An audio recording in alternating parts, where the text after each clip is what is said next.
Puji nama Tuhan, saya ucapkan selamat pagi, selamat kita bertemu kembali dalam kasih Tuhan. Pagi hari ini kita akan memuji dan menyembah Tuhan bersama-sama. Mari siapkan seluruh kehidupan kita, Bapak Ibu Saudara, untuk kita boleh datang kepada Tuhan. Puji nama Tuhan. Satu pujian kita nyanyikan bersama-sama di hadapan Tuhan. Bapa pegang tanganku, aku rindu saat teduh bersamamu. Haleluya. Terima kasih Tuhan. Puji nama Tuhan. Haleluya.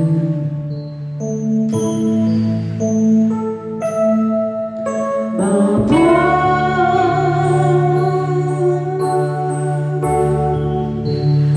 pegang tanganku,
kasih kami boleh berjumpa dengan umat-umat Tuhan dalam ibadah pagi hari ini.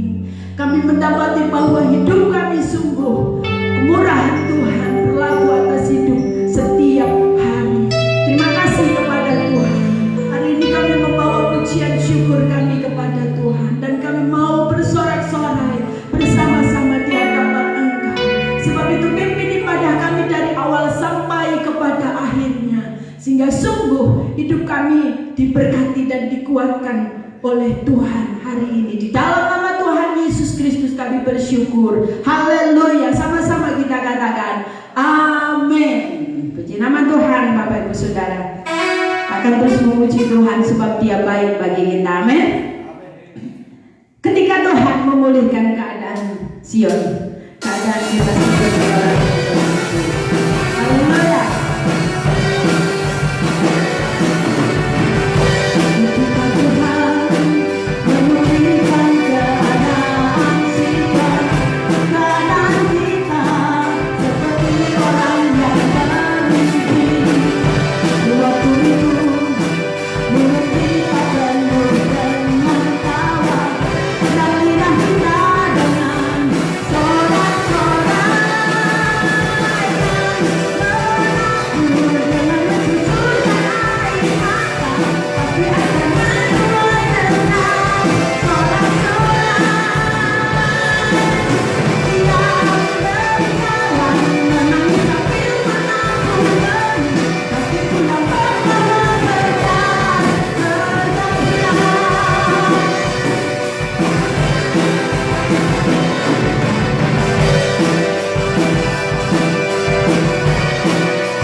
Tiba saatnya kita akan dengarkan kebenaran firman Tuhan.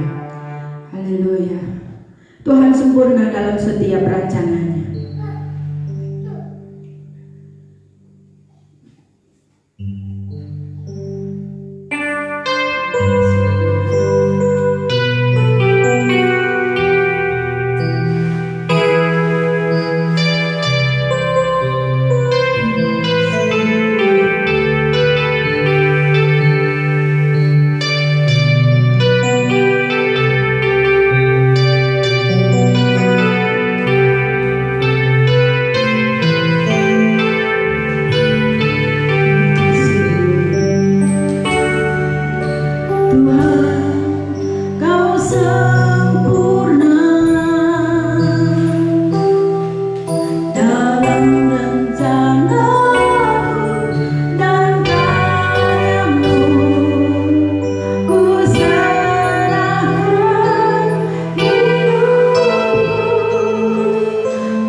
Hidupku menggenapi firman-Mu, tanda mujizat sertai tiap langkahku. Kau bersamaku di dalamku, jadi bukti kebesaran-Mu.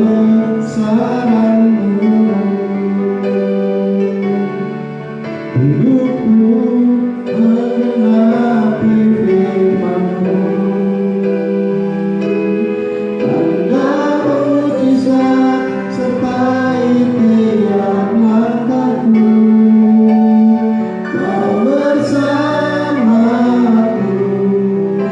di dalamku, jadi bukti kebesaran-Mu. Bapa di surga, kami mengucap syukur. Sungguh Engkau Allah yang hidup, Engkau Allah yang baik. Terima kasih buat penyertaan Tuhan selama ini atas hidup kami. Kalau kami boleh ada, semua karena kemurahan Tuhan yang lebih daripada hidup, yang sudah Tuhan nyatakan bagi setiap kami, anak-anak Tuhan, yang senantiasa memiliki satu kehidupan yang berharap hanya kepada Engkau saja. Berkati kami semuanya Tuhan. Berikan kepada kami kekuatan di hari-hari yang terakhir ini, agar kami boleh mencapai garis akhir dengan sempurna, dan kami boleh mendapatkan mahkota yang datangnya daripada Tuhan saja.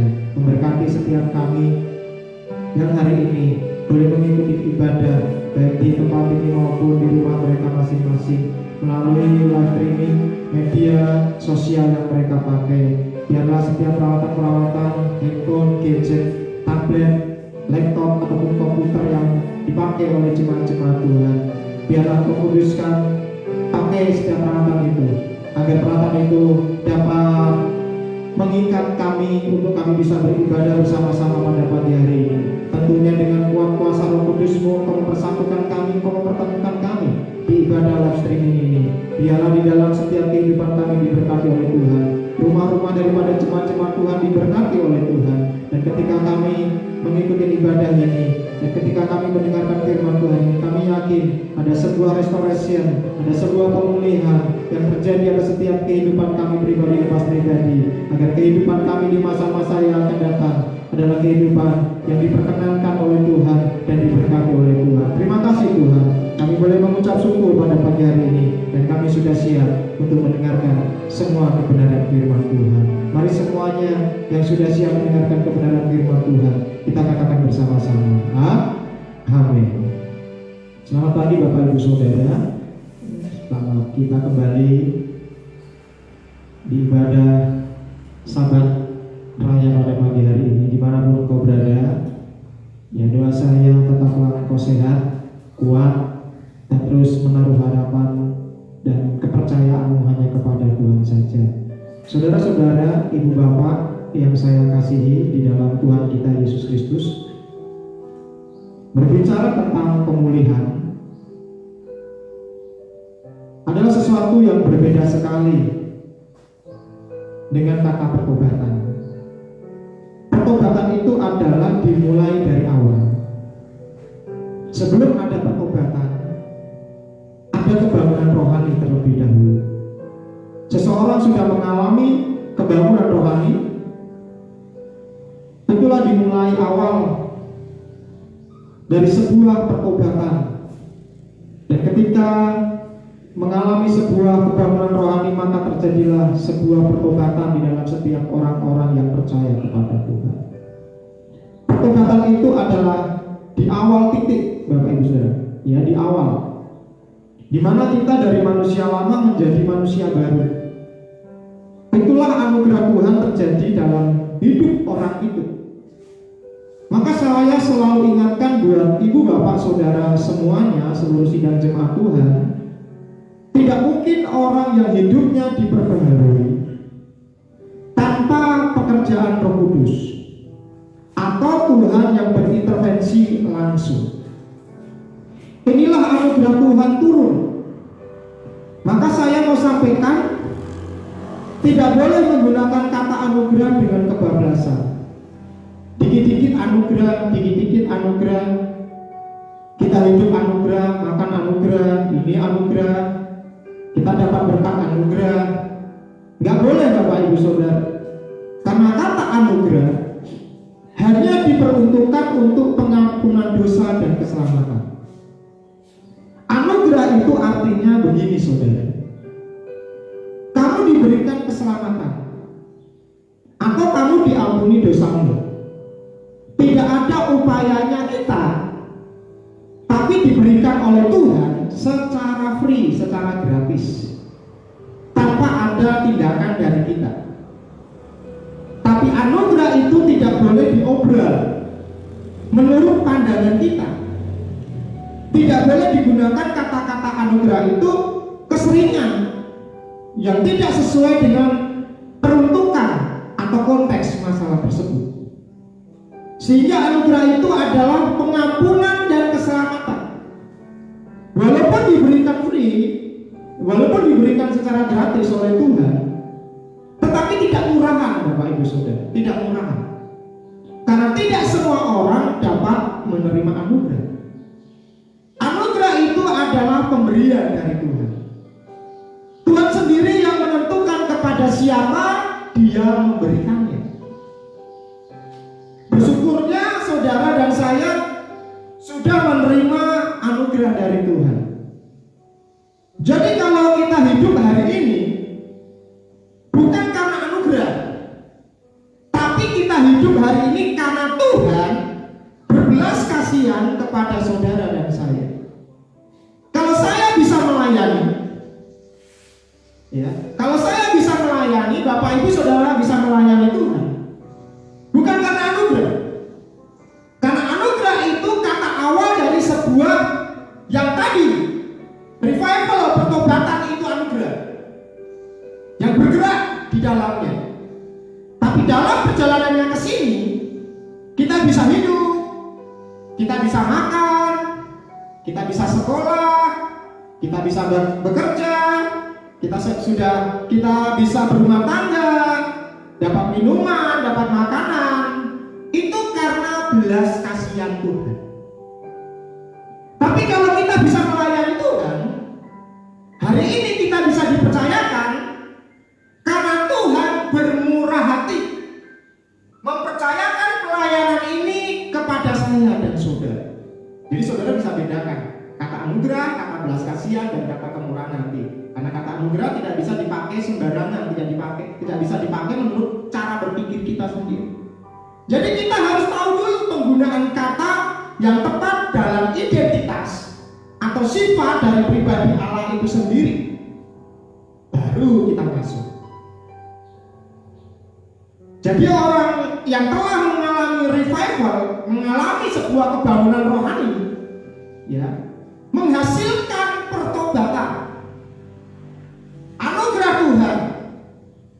Bukan berarti orang itu akan berjalan secara baik, mulai mulus saudara. Ketika seseorang mendapatkan anugerah keselamatan, tidak secara otomatis perjalanan hidupnya itu akan mulus-mulus saja, tidak seperti itu. Dalam kehidupannya dia atau orang tersebut atau pribadi tersebut, dia pasti juga akan terjadi turbulence. Ya, turbulence, kalau Bapak Saudara pernah naik pesawat terbang, ya ada sebuah goncangan itu namanya turbulence. Ya, dalam hidupnya. Tetapi dia tidak ada lagi posisi yang sangat di bawah. Ya, tidak. Karena dia sudah berangkat dari minus, ditarik sampai ke titik zero atau nol, dia akan naik ke titik 1, titik 2. Tapi seringkali ada landai, ya, ada landai, dan dia boleh naik lagi. Inilah proses yang disebut pemulihan. Yaitu harus ada pembaharuan setiap saat dan setiap waktu. Ini penting untuk kita pahami dasarnya dulu, Ibu Bapak Saudara yang dikasihi oleh Tuhan. Sehingga akhirnya kita tidak bisa melihat perubahan dalam diri seseorang itu yang sekejap. Orang ini dulu ngomongnya kasar, ya, tiba-tiba setelah bertobat jadi pendiam. Wah, itu aneh Bapak Ibu Saudara, itu aneh. Kalau status dia bertobat, ya, kalau status dia bertobat dari gelap jadi terang, itu sifatnya radikal saat itu juga karena ada pengampunan dosa. Manusia lama menjadi manusia baru itu radikal yang dilakukan oleh Allah, yang dikerjakan oleh Allah bagi kita. Tapi karakter, ya, tapi karakter itu tidak bisa perubahannya secara radikal, tidak bisa. Itu ada proses, ada waktu yang diberikannya dengan tepat. Nah ini dia penting bagi saudara semua untuk memahaminya dengan tepat. Jadi orang yang sudah diubah oleh Tuhan, dia ada Roh Kudus di dalam hatinya. Bagaimana caranya? Kolose 3. Kolose 3. Tulisan ini ditulis oleh Rasul Paulus kepada jemaat di Kolose. Dia bilang begini di ayat 9. Ya, Kolose 3 ayat ke-9. Ya, Rasul Paulus bilang begini di ayat yang ke-9. Jangan lagi kamu saling mendustai, karena kamu telah menanggalkan manusia lama serta kelakuannya. Kamu sudah meninggalkan manusia lama serta kelakuannya. Jadi dulu kita itu manusia lama, berbuat dosa tanpa ada rasa takut, berbuat dosa tetapi menikmati, ditegur tapi malah ketawa. Jadi saudara, ya, dulu mungkin saudara adalah penjudi, pemabuk, peminum, ya, tukang main perempuan. Kalau laki-laki saya tidak tahu apakah tukang, kalau perempuan saya tidak tahu apakah tukang main laki-laki, saya tidak tahu. Tapi kalau laki-laki itu suka tukang main perempuan, ya, kalau perempuan main laki-laki, nah saya tidak tahu bahasanya itu bahasa apa, saya tidak tahu. Ya, mungkin saudara pelacur, ya. Pelacur laki-laki juga ada Bapak Ibu Saudara, dan lain sebagainya. Jadi bahasa-bahasa yang dulu itu saudara seringkali berkata-kata kotor, bahasa yang kasar dan segala macam. Itu manusia lama dengan kelakuannya. Yang tadi saya sebutkan itu manusia lama dengan kelakuannya. Dan kamu sudah meninggalkan manusia lama serta kelakuannya. Kalimat berikutnya di ayat yang ke-10. Dan telah mengenakan manusia baru yang terus-menerus diperbarui untuk memperoleh pengetahuan yang benar menurut gambar Khaliknya. Jadi ayat 10 ini yang akan kita bahas, ya. Ayat 10 ini yang akan kita bahas. Yaitu apa? Bapak Ibu Saudara dimanapun engkau berada, perhatikan baik-baik. Restoration atau pemulihan itu adalah sebuah proses. Tidak mudah seperti kita membalikkan telapak tangan.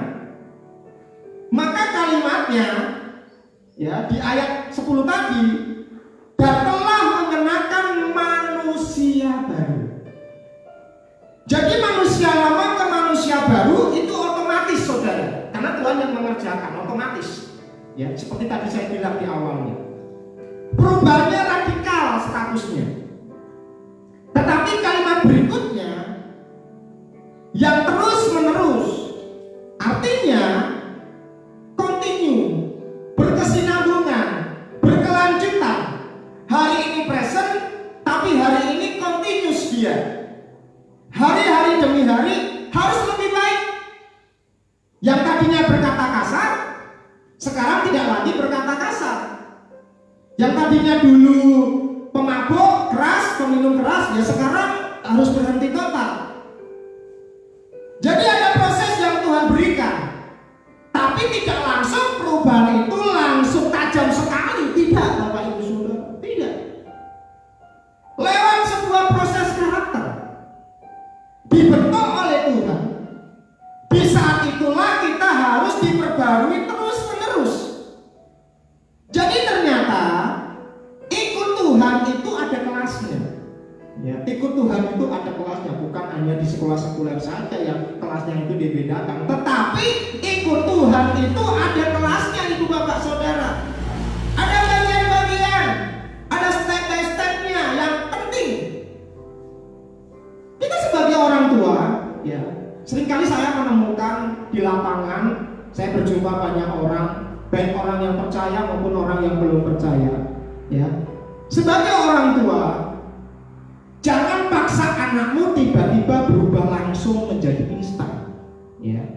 Orang tua perhatikan, jangan paksa anakmu tiba-tiba berubah langsung instan. Tidak boleh.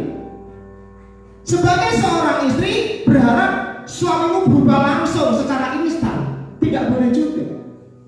Sebagai suami berharap istrimu berubah instan. Tidak boleh juga. Jadi semua itu harus ada prosesnya. Tapi kalau saudara ada sesuatu dosa yang fatal, itu harus seketika itu langsung digunting. Kalau itu dosanya fatal langsung digunting. Ya. Tidak boleh disimpan, tidak boleh ada proses. Ada ini, ada pil, pria idaman lain, ada will, wanita idaman lain, itu langsung dipotong. Tidak boleh langsung ada proses, ditunggu-tunggu, langsung digunting, dipotong. Ya. Dipotong jalurnya supaya tidak berkepanjangan dan mengakibatkan dosa, keributan dan lain sebagainya. Tidak boleh ada proses. Potong itu jalur. Kamu pakai narkoba, berhenti itu pakai narkoba, potong langsung. Jangan tunda-tunda, jangan berikan kesempatan untuk ada proses berkepanjangan, langsung potong kalau engkau pemakai pengguna narkoba. Tapi karakter itu, saudara, tapi karakter kita itu, saudara, yang tadinya kasar berubah jadi lemah lembut, itu butuh proses. Yang tadinya pelit sekarang jadi bermurah hati, itu proses. Yang tadinya pemarah sekarang mulai tidak suka marah, itu perlu proses. Tidak langsung jadi seketika itu juga marah terus tidak bisa marah lagi. Itu perlu proses, Bapak Ibu Saudara. Jadi segala sesuatu yang berhubungan dengan karakter, perhatikan baik-baik. Segala sesuatu yang berhubungan dengan karakter itu tiap hari harus diperbarui. Ada proses. Supaya kita itu, kalimat berikutnya, memperoleh pengetahuan yang benar menurut gambar Khaliknya. Tahu saudara artinya apa? Pengenalan kita kepada Tuhan itu tidak serta-merta langsung menjadi sempurna. Tapi perlahan demi perlahan kita makin mengenal Tuhan dalam kehidupan kita. Jadi biasanya kalau kita mengalami sebuah pemulihan, itu biasanya ada satu titik peristiwa, dan peristiwa itu akan membuktikan kita itu sudah berubah apa tidak. Contoh, jadi kalau saudara sakit hati kepada seseorang, ya namanya si A, saudara bisa pulih nggak hatimu terhadap orang ini? Nah, saudara perlu dipertemukan dengan orang ini. Kalau saudara masih dongkol di dalam hatimu, itu berarti hatimu belum pulih. Biasanya orang itu arogansi, menang sendiri, sombong banget. Tuhan izinkan satu peristiwa untuk membuktikan kamu ini masih sombong apa tidak, kamu ini orangnya masih keras atau tidak. Jadi peristiwa itu yang membuktikan kamu ini mau diperbarui atau tidak. Maka benar, besi menajamkan besi, manusia saling membentuk dengan sesamanya. Seharusnya saudara, ibu bapak, sidang jemaat Tuhan yang pada pagi hari ini mengikuti ibadah live streaming, bersyukur. Makanya saya selalu bilang sama anak-anak muda, kamu jangan cari pasangan hidup yang sama karakternya dengan engkau. Ya lucu dong, lucu Bapak Ibu Saudara. Kenapa sama karakter dengan engkau? Bahaya. Kalau kamu malas, terus kamu dapat pasangan malas, aduh itu masalah. Itu masalah berat, masalah. Kalau kamu pendiam, terus pasangan hidupmu pendiam, itu kuburan bos, kuburan. Bahaya Bapak Ibu Saudara. Jadi ini susah. Kamu keras kepala dapat orang kepala, keras kepala tiap hari kacau bos. Piring berterbangan ke sana kemari. Cari juga orang yang lembut. Contoh, kalau calon suamimu itu latar belakangnya tidak benar, artinya dia pemabuk, mabuk segala macam dan lain sebagainya. Ingat ya, cari istri yang orangnya tidak punya latar belakang seperti itu, supaya ada check and balance, seperti roda ban, check and balance, seimbang. Lihat kalau dua-duanya mantan narkoba, ya dua-duanya pemakai narkoba, ya satu mantan narkoba, satu pemakai narkoba, pernikahan tidak selalu running wheel, Bapak Ibu Saudara. Ada masalah kita bisa drop sama-sama. Kalau drop sama-sama, pasti pakai narkoba, kembali lagi pakai narkoba. Dua-duanya bisa masuk penjara, bos. Ya, dua-duanya bisa masuk penjara, Bapak Ibu Saudara. Saya kasih tahu itu kepada anak-anak muda. Jadi kita ini harus ada simetris. Ada negatif, ketemu positif. Jadi ada satu yang ngegas, ada satu yang ngerem. Kalau semuanya ngegas, masuk jurang sama-sama, bos. Masuk jurang sama-sama kalau dua-duanya ngegas. Tapi kalau semuanya ngerem, dua-duanya ngerem, dia tidak bergerak. Udah dia begini saja, terima takdir. Nggak bisa seperti itu, Bapak Ibu Saudara. Jadi artinya kita ini kalau mau dibentuk oleh Tuhan, kita tidak boleh mencari yang sama, tapi kita minta cari ada yang punya warna full color. Ya, ini penting bagi saudara sekalian. Kita semua yang menyaksikan ibadah Sabat Raya hari ini, yaitu apa? Jangan menuntut orang itu cepat berubah seperti apa yang kita mau. Perhatikan. Poin yang pertama, jangan menuntut orang itu berubah seperti yang kita mau. Karena kenapa? Kamu akan kecewa. Karena tidak seperti apa yang kamu harapkan. Biarkan dia jadi dirinya sendiri, dan biarlah dia diproses oleh Tuhan. Dia dibentuk oleh Tuhan menjadi seperti apa yang Tuhan mau, bukan apa yang saudara mau. Kalau engkau mau orang itu berubah seperti apa yang kamu mau, kamu ada kecenderungan orang yang otoriter. Kamu ada kecenderungan orang yang posesif. Tapi kalau kamu mau orang itu berubah seperti yang Tuhan mau, supaya apa yang Tuhan mau berubah buat dia, pasti cocok dengan kamu. Bukan kamu yang mau seperti dia berubah, maka Tuhan itu kamu abaikan. Tidak boleh begitu, Bapak Ibu Saudara. Maka orang ini yang mengalami restorasi atau pemulihan lebih enak melihatnya dari segala sesuatu. Ini penting. Poin yang pertama yang harus Bapak Ibu catat, Bapak Ibu Saudara perhatikan, Bapak Ibu Saudara renungkan, Bapak Ibu Saudara praktekkan di dalam kehidupanmu sehari-hari. Jangan paksa orang berubah seperti yang kamu mau. Dan poin yang kedua yang saya mau sampaikan kepada saudara sekalian yaitu apa?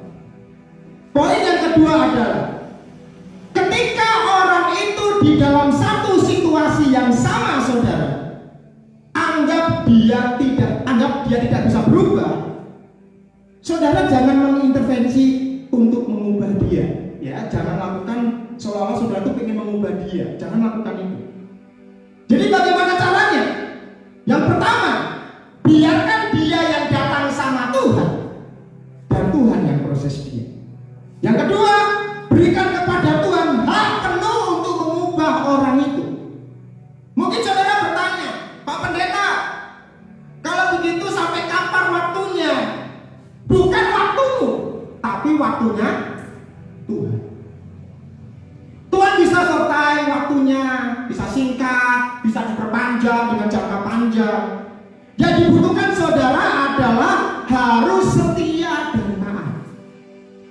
Jadi poin pertama tadi sudah disampaikan, kamu jangan menuntut orang itu mengalami perubahan seperti apa yang kamu mau.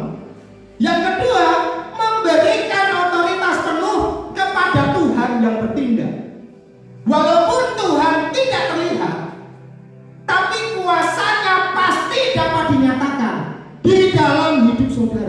yang percaya katakan amin. Oleh karena itu saudara tidak capek hati. Ya, tiap hari dia tidak berubah, mikirin orang itu kok udah berubah-ubah. Kamu tungguin dia untuk berubah. Tanpa sadar sudah 10 tahun engkau menunggu dia untuk berubah-ubah. Karena kamu pakai logika, pakai egoismu, pakai emosimu, pakai kekuatanmu, tidak pakai kekuatan Tuhan. Itu masalahnya. Jadi ternyata orang itu saudara, itu orang adalah pribadi yang Tuhan tahu kelemahan dia, keterbatasan dia. Tuhan tahu. Biar Tuhan yang berotoritas terhadap dia. Yang ketiga, untuk mengerti tentang arti pemulihan itu apa. Terkadang ada orang di samping hidup kita, ya, atau di lingkaran hidup kita, atau di lingkungan hidup kita.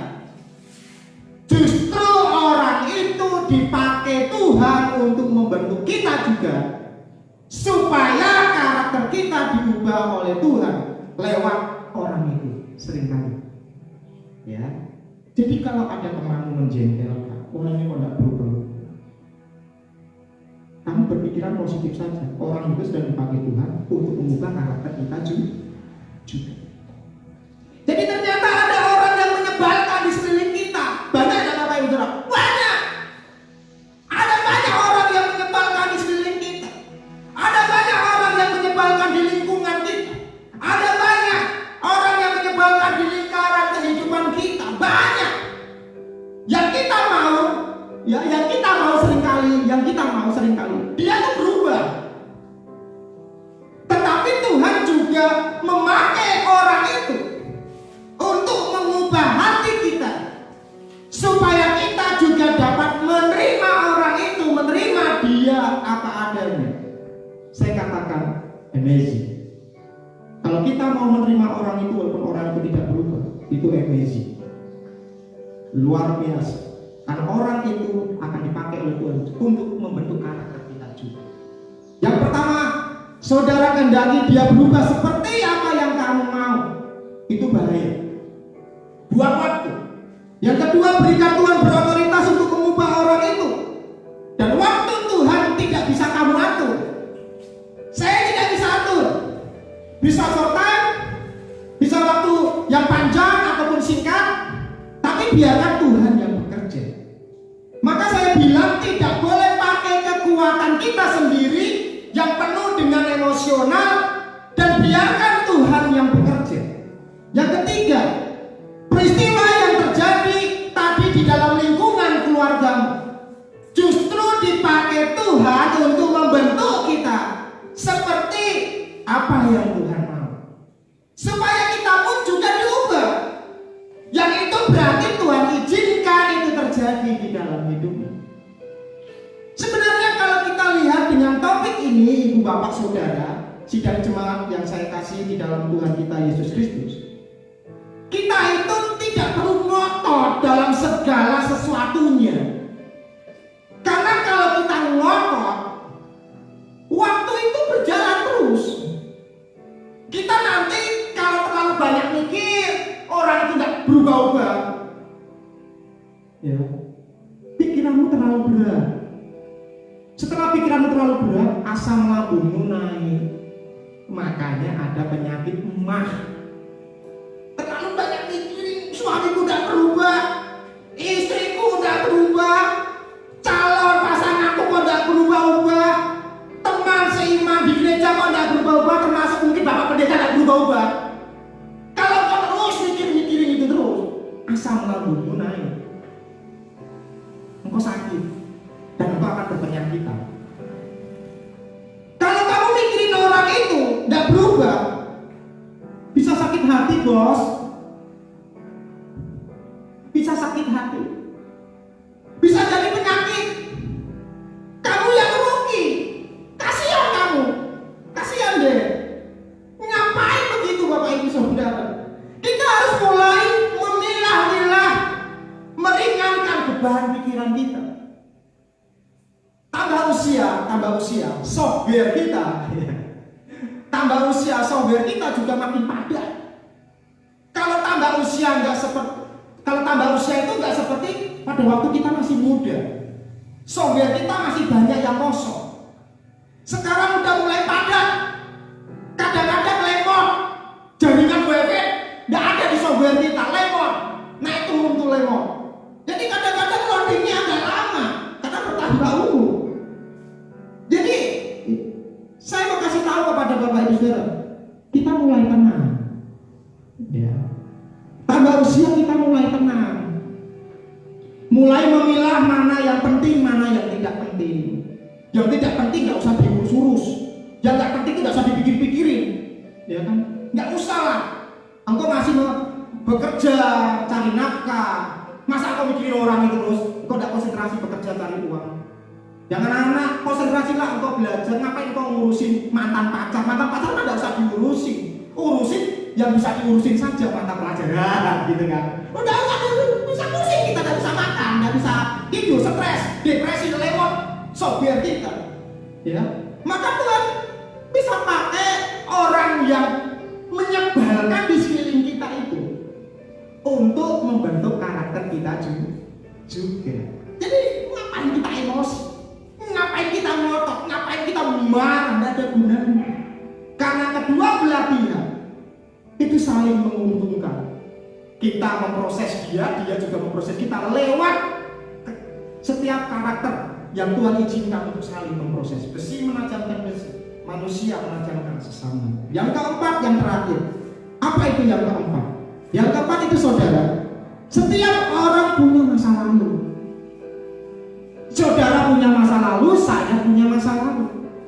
Please, bahasa sekarang ya, please, mohon, ya, jangan ungkit-ungkit masa lalu orang.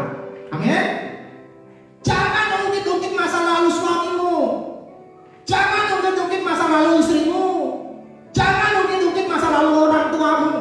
Jangan ungkit-ungkit masa lalu anak-anakmu. Jangan ungkit masa lalu orang-orang yang ada di sekelilingmu. Jangan, Bapak Ibu Saudara. Karena masa lalu dia, masa lalu dia. Saudara punya masa lalu sendiri. Kalau kamu tidak mau diungkit masa lalumu, jangan mengungkit masa lalu orang. Maka kalimat ini jadi penting. Biarkanlah orang itu memperoleh pengetahuan yang benar menurut gambar Khalidnya, kata firman Tuhan di kitab Kolose. Jadi baru kalimat itu apa? Karena itu ayat 12. Sebagai orang pilihan Allah yang dikuduskan dan dikasihinya, kenakanlah belas kasihan, kemurahan, kerendahan hati, kelemah lembutan, dan kesabaran. Kalimat berikutnya ayat 13, sabarlah kamu seorang terhadap yang lain, dan ampunilah seorang akan yang lain. Apabila yang seorang menaruh dendam terhadap yang lain, sama seperti Tuhan telah mengampuni kamu, kamu perbuat jugalah demikian. Artinya saudara, ya, saya mau kasih tahu, dia punya masa lalu, saudara punya masa lalu. Kamu ungkit-ungkit masa lalu dia terus, itu juga tidak bagus. Kamu ungkit-ungkit masa lalu orang itu tidak bagus. Sebagai orang percaya itu tidak bagus. Mau kamu ungkit masa lalu? Siapa sih orang yang tidak punya masa lalu? Hidup itu ada 3 fase. Ya, masa lalu, masa sekarang, dan masa yang akan datang. Masa lalu sudah dikubur. Amin. Masa lalu sudah dikubur.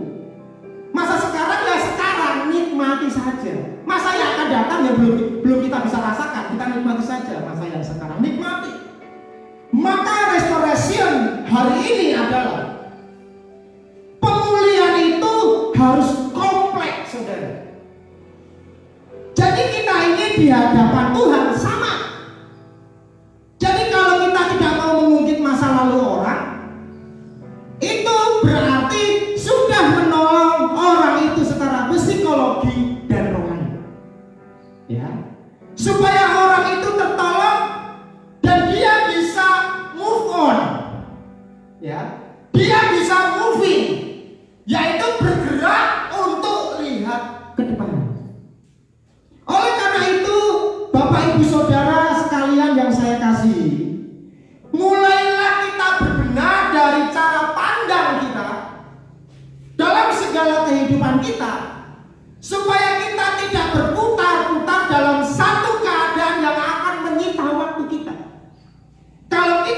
buang waktu, kita akan buang energi.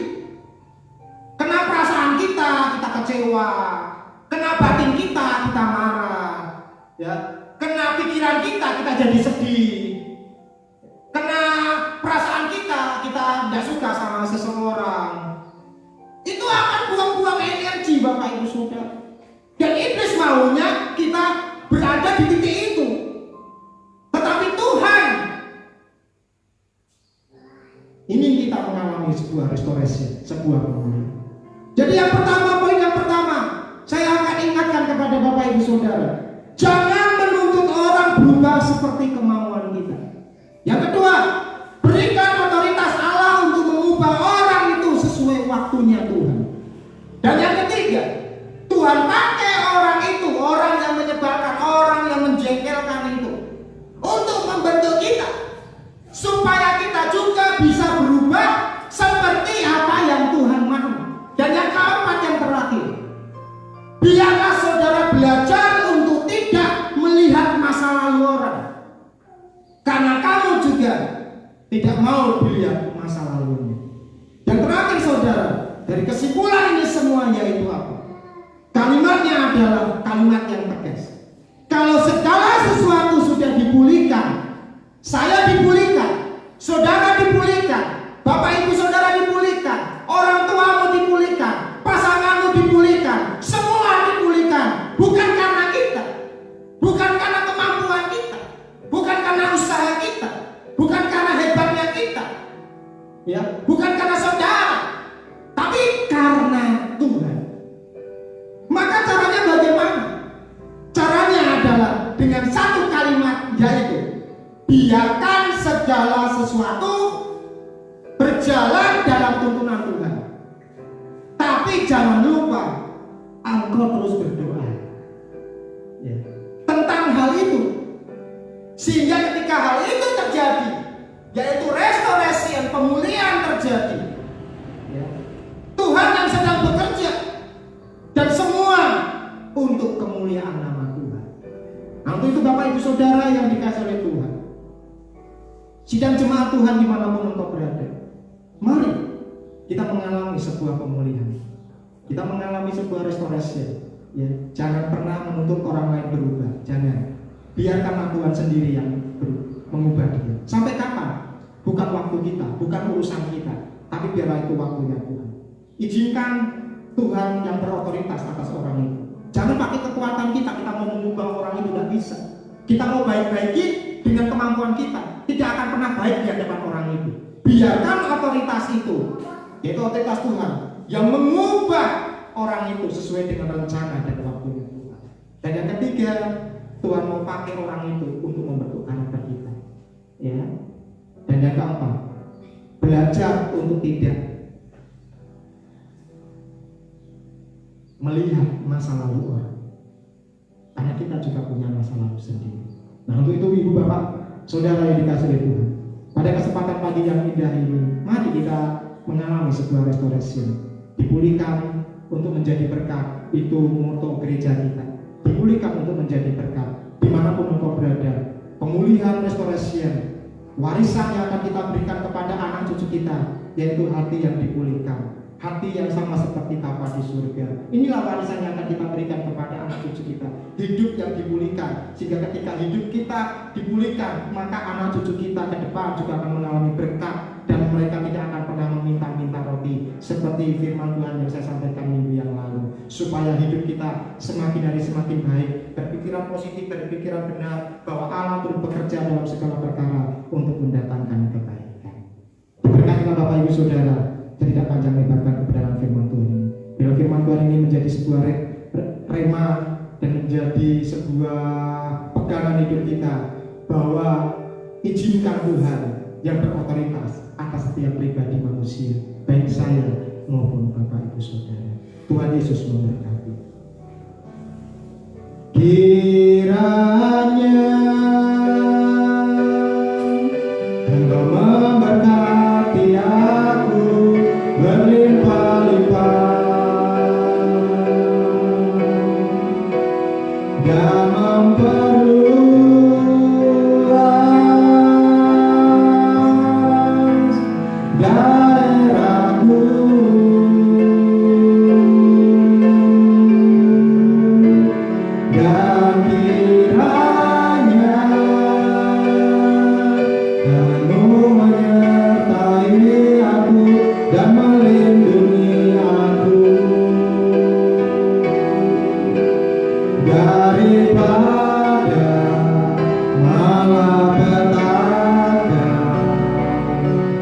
sehingga kesakitan tidak menimpa aku. Terima kasih Tuhan, Engkau pulihkan hidup kami, Engkau pulihkan hidup keluarga kami, Engkau pulihkan kehidupan teman-teman kami, Engkau pulihkan kehidupan keluarga-keluarga sesama jemaat di tempat ini. Engkau pulihkan kami semuanya Tuhan. Biarlah Engkau yang berotoritas dalam kehidupan kami. Biarlah kami mengikuti kemauan Tuhan, waktunya Tuhan, karena kami yakin bahwa waktunya Tuhan itu yang terbaik buat kami semuanya.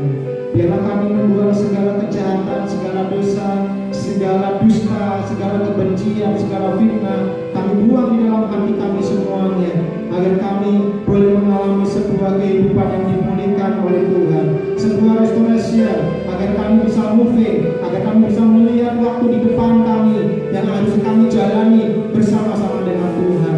Berkati seluruh sidang jemaat Tuhan dimanapun berada, yang sakit sembuhkan, yang susah hidupkan, yang mengalami kekurangan Tuhan cukup-cukupkan. Engkau memberkati rumah tangga mereka, Engkau memberkati pekerjaan mereka, Engkau memberkati pendidikan anak-anak mereka dimanapun berada. Biarlah pemeliharaan Tuhan nyata atas hidup mereka semuanya, sehingga di hari-hari ini penyertaan Tuhan, perlindungan Tuhan boleh terjadi di dalam setiap rumah tangga daripada jemaat-jemaat Tuhan di tempat ini. Kiranya berkat Tuhan senantiasa ada pada setiap kehidupan anak-anak Tuhan. Biarlah mereka boleh menjadi pribadi dipulihkan untuk menjadi berkat. Bapa kami yang ada di kerajaan surga, dikuduskanlah namamu, datanglah kerajaanmu, jadilah kehendak-mu di bumi seperti di surga. Berikanlah hari ini makanan kami yang secukupnya, dan ampunilah akan kesalahan kami, seperti kami juga mengampuni orang yang bersalah kepada kami. Dan kami ke dalam percobaan, tetapi lepaskanlah kami daripada yang jahat, karena Engkaulah yang mempunyai kerajaan dan kuasa dan kemuliaan sampai selama-lamanya. Sekarang saudara-saudaraku, terimalah berkat daripada Allah Bapa, kasih sayang daripada Yesus Kristus, penyertaan penghiburan daripada Roh-Mu yang kudus, tinggal menyertai kita semuanya mulai hari ini sampai Maranatha. Tuhan Yesus Kristus datang pada kali yang kedua menjemput kita semuanya. Bapa, terima kasih. Bapa, terima kasih.